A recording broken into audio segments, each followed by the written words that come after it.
அரசியல் ஆன்றோர் சான்றோர்களை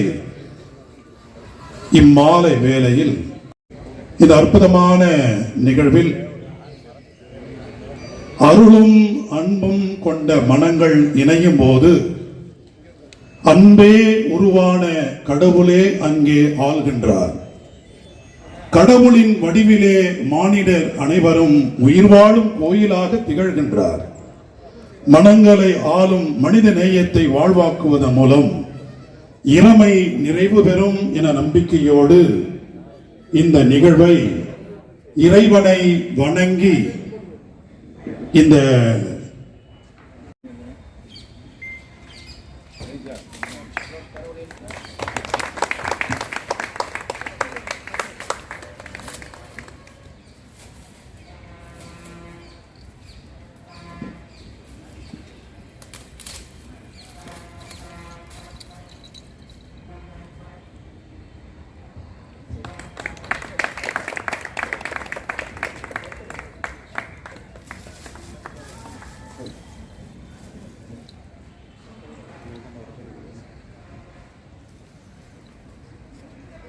இறைவனுக்கு நடனம்.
உங்கள் அனைவருக்கும் மாலை வணக்கம்.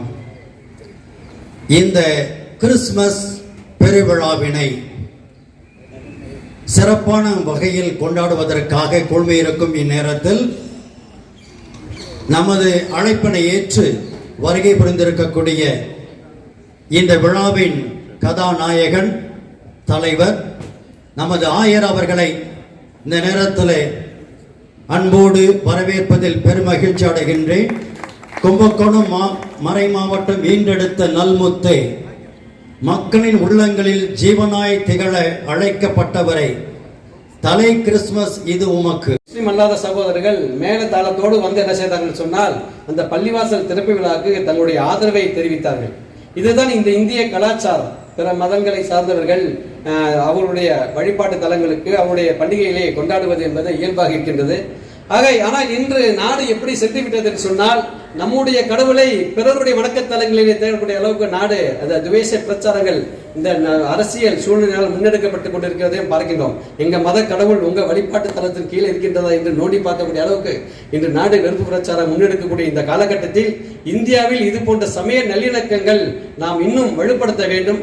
குறிப்பாக என்னுடைய கோரிக்கை இரண்டு கோரிக்கை. முதல் கோரிக்கை என்னவென்று சொன்னால், நாம் கிறிஸ்தவ பண்டிகைக்கு அவர்கள் நம்மளை கூப்பிட்டு வாழ்த்து தெரிவிப்பதும், இஸ்லாமியர்கள் பண்டிகைக்கு முஸ்லிம்கள் நம்மை கூப்பிட்டு வாழ்த்து தெரிவிப்பது என்று இல்லாமல் ஒரு சமய நல்லிணக்க பேரவை என்று இந்த கும்பகோணத்திலே நாம் உருவாக்க வேண்டும். அந்த சமய நல்லிணக்க பேரவை ஒவ்வொரு சமயங்களின் போதும் அவற்றின் சார்பாக அவர்கள் நம்மளை அழைத்தார்கள் என்று சொன்னால் வருகின்றோம், இல்லை என்றால் இல்லை என்று இல்லாமல் இது ஒரு சமய நல்லிணக்க பேரவை என்பது ஒரு வலுவான முன்னாள் சட்டமன்ற கீதம் பாட ஆலய மணிகள் முழங்க தேவ பாலன் இயேசு மண்ணில் நமக்காய் பிறந்தார்.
happy, happy Christmas, Merry, Merry Christmas, happy, happy, happy, happy Christmas.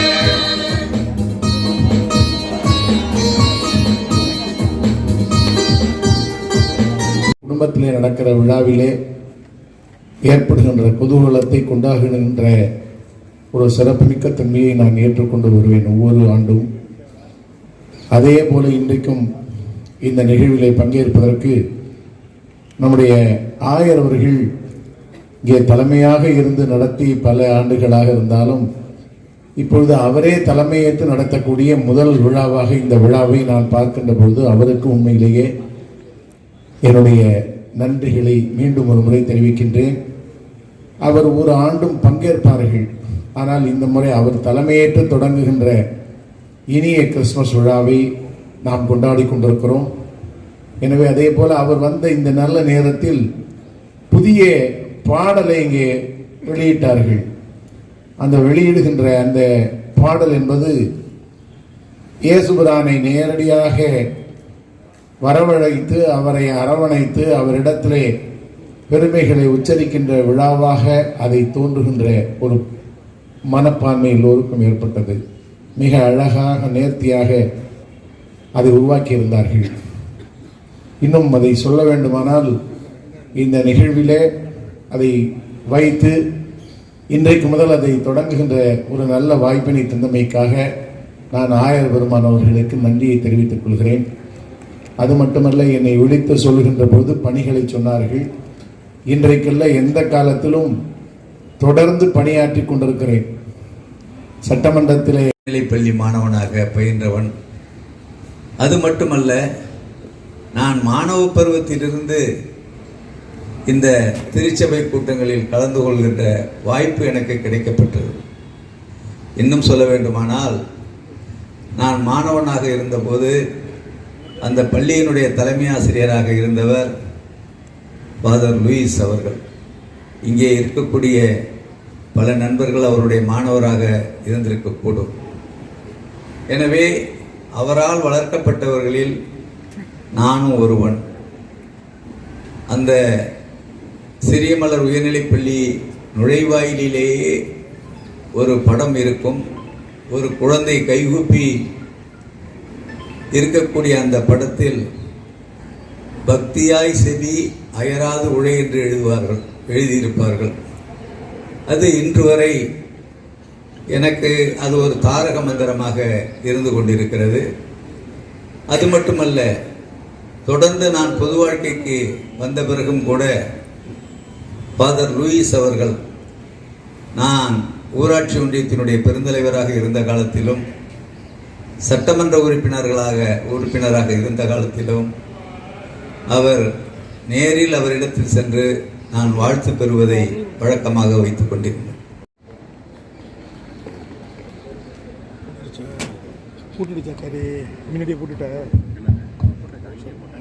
நண்பர்களாக, குடும்ப உறுப்பினர்களாக இங்கே நாம் அனைவரும் ஒன்று கூடி இயேசுபிரான் பிறப்பு விழாவை மகிழ்ச்சியோடு கொண்டாடி கொண்டிருக்கின்ற இந்த வேளையிலே உங்கள் அனைவருக்கும் எனது இனிய மாலை வணக்கத்தை அன்போடு தெரிவித்துக் கொள்கின்றேன். இங்கு இருக்கின்ற மேடையில் அமர்ந்திருக்கின்ற பெரியவர்கள், பிரமுகர்கள் எல்லோருமே எங்களோடு எப்பொழுதும் நட்போடு பழகுபவர்கள். எந்த வேறுபாடும் என்று நாம் அனைவரும் மனிதர்கள். இந்த சமுதாயத்திற்காக, சமுதாயத்தில் உள்ள ஏழை எளிய மக்களுடைய முன்னேற்றத்திற்காக உழைக்க வேண்டும் என்ற எண்ணத்திலே ஒன்று கூடுபவர்கள்.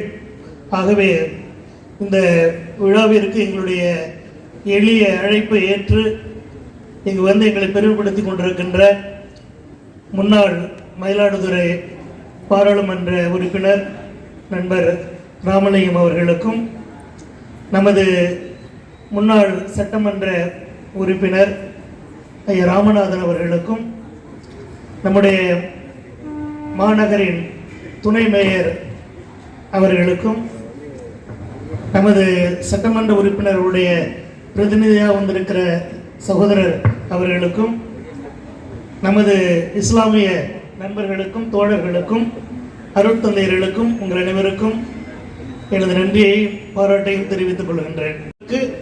மாட்சி உண்டாகட்டும், பூவுலகிலே மனிதருக்கு அமைதி உண்டாகட்டும். இறைவனுக்கு மகிமை, மனிதர்களுக்கு அமைதி. இந்த இரண்டையும் கொண்டவர்தான் நம் ஆண்டவர் இயேசு கிறிஸ்து.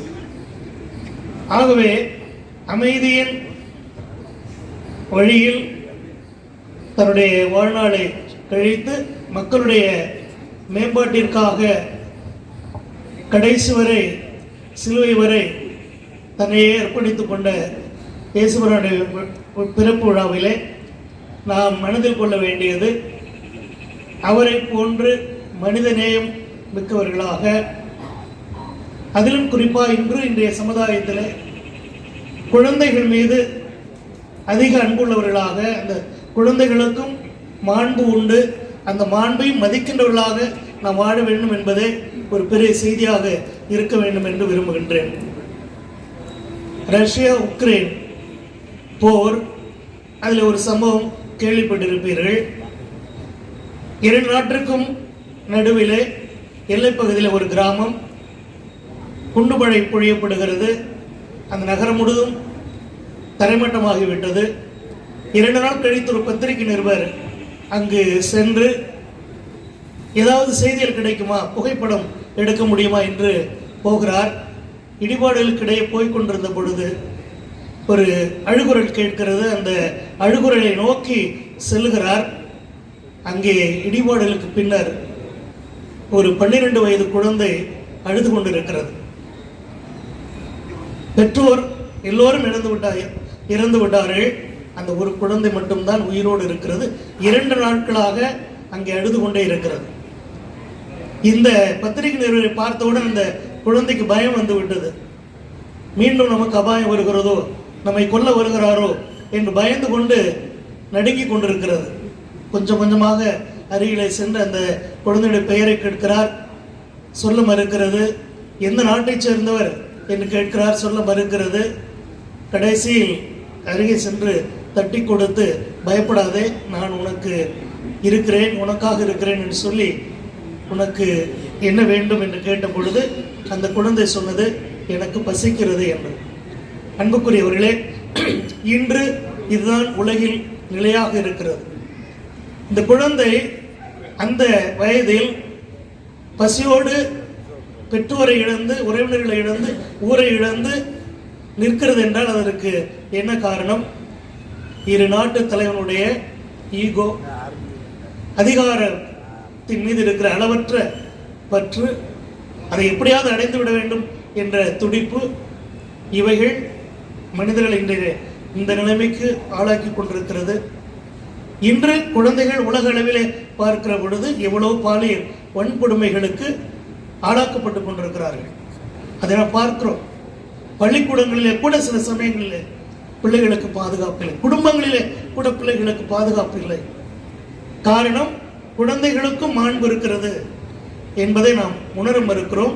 ஆகவேதான் இயேசு கிறிஸ்து குழந்தையாக தன்னை உட்படுத்திக் கொள்கிறார். குழந்தையாக பிறக்க வேண்டும் என்று அவசியம் இல்லை. அவர் அவதாரம் எடுத்திருக்கலாம். ஆனால் குழந்தை என்றால் அது பலவீனமானது. தன்னால் எதையும் செய்து கொள்ள முடியாது. பிறரை சார்ந்துதான் இருக்க வேண்டும். அப்படிப்பட்ட நிலைக்கு கடவுள் தன்னை தாழ்த்திக் கொள்கிறார் என்றால் இந்த குழந்தைகள் தான் இந்த நாட்டினுடைய செல்வங்கள். அரசியல் சாசன சட்டத்திற்கும் பைபிளுக்கும் மிக நெருங்கிய தொடர்பு உண்டு. அந்த அடிப்படையிலே அரசியல் சாசன சட்டத்தின் முன்வைத்து வாக்குறுதி எடுத்து மக்கள் பணி செய்கின்ற நம்முடைய அன்பர்களுக்கும், இறைப்பணி செய்கின்ற அருட்தந்தையர்களுக்கும் அருட்சகோதரிகளுக்கும் நட்பு என்பது கிறிஸ்து பெருமானின் மதிப்பீடுகளான மனித மாண்பு, சமத்துவம், சகோதரத்துவம், சமூக நீதி, அந்த அடிப்படையில் நண்பர்களாக இங்கு வந்திருக்கின்ற எங்களுடைய முன்னாள் மயிலாடுதுறை பாராளுமன்ற உறுப்பினர் மாண்புமிகு எஸ் ராமலிங்கம் அவர்களுக்கு எங்களது மனமார்ந்த நன்றியை அன்போடு தெரிவித்துக் கொள்கின்றேன். அதே வேளையிலே நம்முடைய முன்னாள் கும்பகோணம் சட்டமன்ற உறுப்பினர் மாண்புமிகு ராமநாதன் அவர்களுக்கும் நம்முடைய மனமார்ந்த நன்றியை அன்போடு தெரிவித்துக் கொள்கின்றேன். இன்று நமது சட்டமன்ற உறுப்பினரின் பிரதிநிதியாக வந்திருக்கின்ற வழக்கறிஞர் திருவாளர் கரிகாலன் அவர்களுக்கும் நமது மனமார்ந்த நன்றியை அன்போடு தெரிவித்துக் கொள்கின்றேன். கடவுளுக்கு மகிமை உண்டாகட்டும், மண்ணுலகிலே மனிதருக்கு அமைதி உண்டாகட்டும்.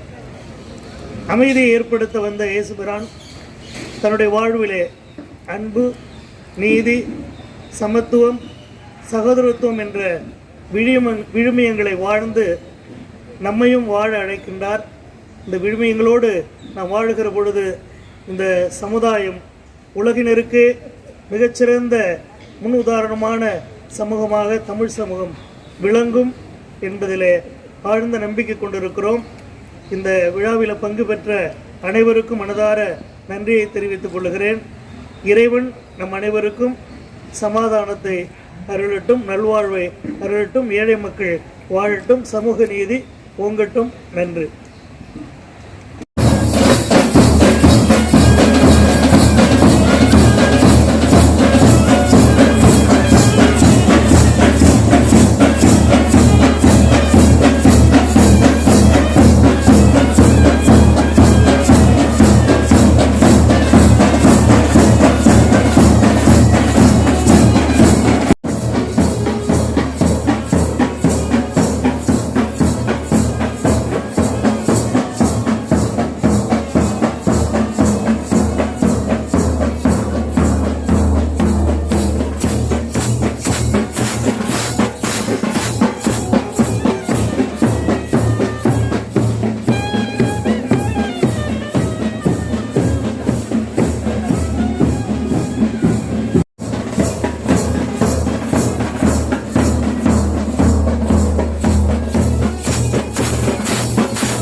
அந்த கருவால் எழுத்தூட்டு மாணவர்கள் சந்தித்த வாகனம் அடுத்ததாக சிறிய மலர் மாணவர்களுக்கு அடுத்ததாக அந்த கருவால் எழுத்தூட்டு மாணவர்கள் சந்தித்த நிகழ்வு வாகனத்தில்